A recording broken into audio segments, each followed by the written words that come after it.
दोस्तों नमस्कार, स्वागत है आपका यूट्यूब चैनल एबीटेक में। आज है 19 जनवरी 2023 और जान लेते हैं आज की महत्वपूर्ण खबरें जो आज के प्रमुख समाचार पत्रों पे छाई हुई हैं। सबसे पहली और बड़ी अपडेट यहाँ पर देख सकते हैं कि राज्यपाल सचिवालय अलग से करेगा भर्तियां। राज्यपाल सचिवालय अपने लिए अलग से भर्तियां करेगा।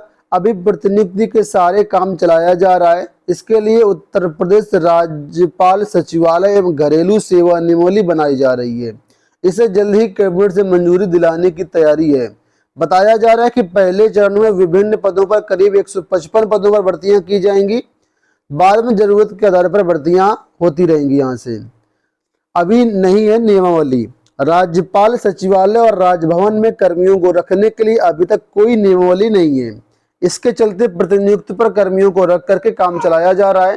राजभवन मुख्यालय ने कर्मियों की भर्ती के लिए अपनी सेवा नियमावली का प्रारूप तैयार कराया है। इस पर विभागों से राय मांगी जा रही है। सभी से सहमति मिलने के बाद इसे कैबिनेट से मंजूर कराया जाएगा। राज्यपाल सचिवालय एवं घरेलू सेवा नियमावली बनने के बाद प्रदेश में युवाओं के लिए रोजगार के नए द्वार खुल सकेंगे। यहाँ पर देखिए लिखा है कि समीक्षा अधिकारी समेत इन पदों पर होंगी भर्तियां। तो राज्यपाल सचिवालय के लिए समूह का व समूह खा के पदों पर भर्ती के पदनाम तय कर दिए गए हैं। समूह का में समीक्षा अधिकारी, सहायक समीक्षा अधिकारी, समीक्षा अधिकारी लेखा, सहायक समीक्षा अधिकारी लेखा, निजी सचिव, प्रोग्रामर, श्रेणी 1, सूचीकार, स्टोर कीपर, कंप्यूटर सहायक, स्वागतकर्ता, चालक ग्रेड 4 और अनुसेवक रखे जाएंगे। समूह खा में गृह व्यवस्थापक, सेफ कुक, सहायक, टेलर, मोटर क्लीनर आदि रखे जाएंगे। नियमावली के पीछे बनाने का जो तर्क है वो ये है कि नियमावली ना होने की वजह से काम प्रभावित होता है। तो अब राज्यपाल सचिवालय में अलग से भर्तियां होंगी और इन सारे पदों पर यहाँ पर भर्तियां देखने को मिलेगी। ठीक है, बढ़ते हैं दूसरी अपडेट की तरफ। तो यहाँ पर देखो अपडेट है, लिखा है कि सालवर गैंग का भंडाफोड़, सिपाही समेत 7 गिरफ्तार, 1 अभ्यर्थी प्रयागराज का। एसएससी की जीडी कांस्टेबल भर्ती परीक्षा में सेंधमारी का यहाँ पर मामला है। अभ्यर्थियों से 20 से 25 हजार अभ्यर्थियों से वसूलते थे लाखों और सालवर को 20 से 25 हजार रुपए देते थे ये लोग। तो उसी के बारे में अपडेट है कि एसएससी की जीडी कांस्टेबल परीक्षा में सेंधमारी करने वाले गिरोह का एसटीएफ ने राजफास करते हुए 7 आरोपियों को गिरफ्तार करके जेल भेजा है। इनमें गिरोह का सरगना सिपाही है। 3 सालवर व 3 अभ्यर्थी शामिल हैं। 1 अभ्यर्थी प्रयागराज के सुराव क्षेत्र का रहने वाला है। तो जो जो गिरफ्तार हुए हैं उनके नाम यहाँ पर आप लोग देख सकते हैं। ये सभी नाम यहाँ पर देखो दिए गए हैं स्क्रीन पर। चलिए बात करते हैं दूसरी अपडेट के बारे में। तो यहाँ पर देखिए अपडेट है कि आर्द्रता के विवाद पर विशेष अपील करेगा उत्तर प्रदेश उच्चतर शिक्षा सेवा आयोग। लिखा है अशासकीय महाविद्यालयों में असिस्टेंट प्रोफेसर बीएड के पदों पर अनिवार्य आर्द्रता के विवाद को लेकर के यूपीएचईएससी अब इलाहाबाद हाईकोर्ट में विशेष अपील दाखिल करने जा रहा है। यह निर्णय आयोग की बैठक में लिया गया है। यूपीएचईएससी की ओर से विज्ञापन संख्या 51 के तहत 34 विषयों में असिस्टेंट प्रोफेसर के 1017 पदों पर भर्ती की जानी है। इसके लिए अगस्त 2022 में आवेदन प्रक्रिया पूरी हो चुकी है, जिसमें करीब 1,14,000 अभ्यर्थियों ने आवेदन भी किया है। भर्ती का विज्ञापन जारी होने के बाद असिस्टेंट प्रोफेसर बीएड की अनिवार्य आर्द्रता को लेकर के विवाद हो गया और मामला हाईकोर्ट पहुंच गया।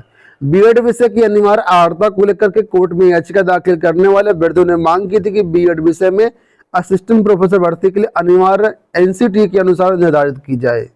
ठीक है, यानी कि न्यूनतम योग्यता सामाजिक विज्ञान गणित भाषा में से किसी एक में परास्नातक के साथ एमएड अथवा शिक्षा शास्त्र में परास्नातक के साथ बीएड डिग्री होनी चाहिए। वहीं पर जो यूपीएचईएससी है वो यूजीसी के नियमों के अनुसार जो भर्ती प्रक्रिया करता है। तो फिलहाल कोर्ट ने कहा था कि पुराना विज्ञापन निरस्त करते हुए नया विज्ञापन जारी किया जाए और इस मामले पर जो है अब जो है आयोग जो है अपील करेगा। यहाँ पर एलटी गेट भर्ती को लेकर के एक बड़ी अपडेट निकल के आ रही है। लिखा कि आयोग ने की भर्ती तो 2 चरणों में देनी होगी परीक्षा। यहाँ पर अपडेट ये कि अगर एलटी गेट की भर्ती लोक सेवा आयोग करता है तो प्री और मेंस 2 फेस में भर्ती करवाई जाएगी। वहीं पर अगर ये नए आयोग से भर्ती होती है तो प्रक्रिया बदल जाएगी। इसी के बारे में यहाँ पर देखो अपडेट है कि एलटी गेट शिक्षक भर्ती इस बार उत्तर प्रदेश लोक सेवा आयोग करवाएगा या नए शिक्षा सेवा चयन आयोग के जिम्मे भर्ती जाएगी, ये अभी स्पष्ट नहीं है। अगर यूपीपीएससी भर्ती करवाता तो इस बार अभ्यर्थियों को 2 चरणों में परीक्षा देनी होगी। आयोग ने 2018 में जब विज्ञापन निकाला था तो 10,767 पदों पर भर्तियां की गई थी और एक ही परीक्षा के आधार पर वहां पर अभ्यर्थियों का चयन किया था। और इसके बाद आयोग ने आश्रम पद्धति विद्यालयों और राजकीय इंटर कॉलेजों में प्रवक्ता भर्ती के लिए निकाला। इसमें प्रारंभिक और मुख्य परीक्षाएं करवाई गई।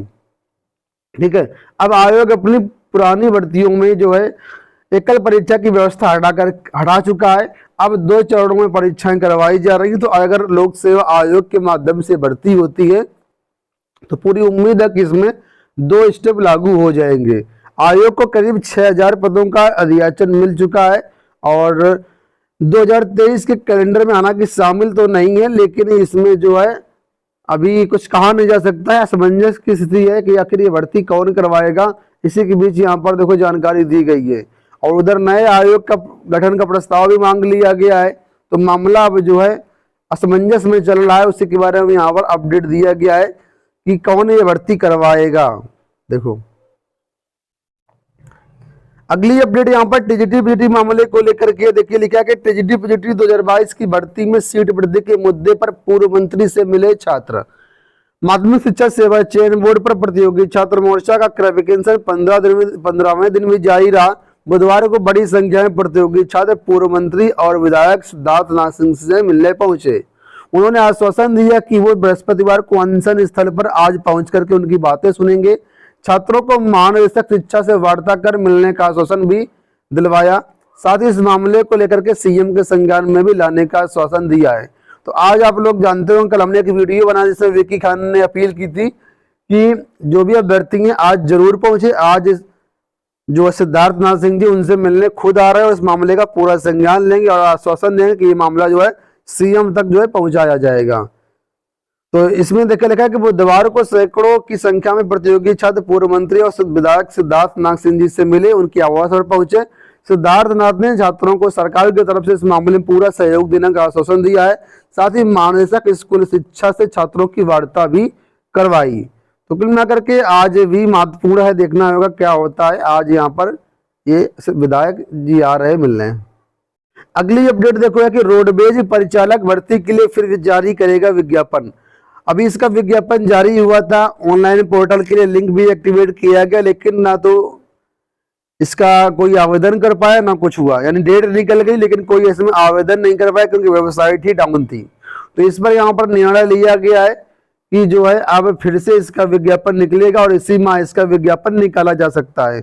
265 पदों पर यहाँ पर नियुक्तियां होनी है और इसी के लिए ये अपडेट है। और इसके लिए ऑनलाइन जो पोर्टल है सेवायोजन वाला, वहां से जाकर के आपको आवेदन करना होगा। अगली अपडेट यहाँ पर देखिए जेई भर्ती को लेकर के कि जेई भर्ती 1 का परिणाम घोषित, यानी पेपर 1 का परिणाम कल घोषित कर दिया गया। 2022 वाला सिविल इंजीनियरिंग में 15,605, जबकि इलेक्ट्रिकल मैकेनिकल में 4,533, कुल मिलाकर के 20,138 अभ्यर्थियों को इसमें सफलता मिली है। सीबीटी की जो परीक्षा 14 से 16 नवंबर के बीच करवाई गई थी और उसका जो परिणाम है वो कल जारी कर दिया गया, आप लोग चेकआउट कर सकते हैं। यहाँ पर देखो उसी के मामले में अपडेट है। अंतिम सूचना यहाँ पर देखिए सीटेट को लेकर के, आप लोग जानते हैं सीटेट में भी पेपर लीक हो गया था। उस मामले में अपडेट है कि 2.5 लाख रुपए में बेचे गए थे प्रश्न पत्र। कोचिंग संचालक अमित सिंह के मोबाइल में मिले कई अहम साक्ष्य। सीटेट का प्रश्न पत्र लीक कराने वाले गिरोह ने 100 से अधिक लोगों को प्रश्न पत्र भेजा है। शुरुआती जांच में ये संख्या मिली, अभी संख्या और भी बढ़ सकती है। गिरोह में शामिल कोचिंग संचालक अमित सिंह को जब ये भनक लगी कि एसटीएफ उस तक पहुंच सकती है, उसने मोबाइल का डाटा डिलीट कर दिया। हालांकि उसके दूसरे मोबाइल से एसटीएफ ने डाटा जुटा लिया। इसमें प्रश्न पत्र और कई आम साक्ष्य भी हैं।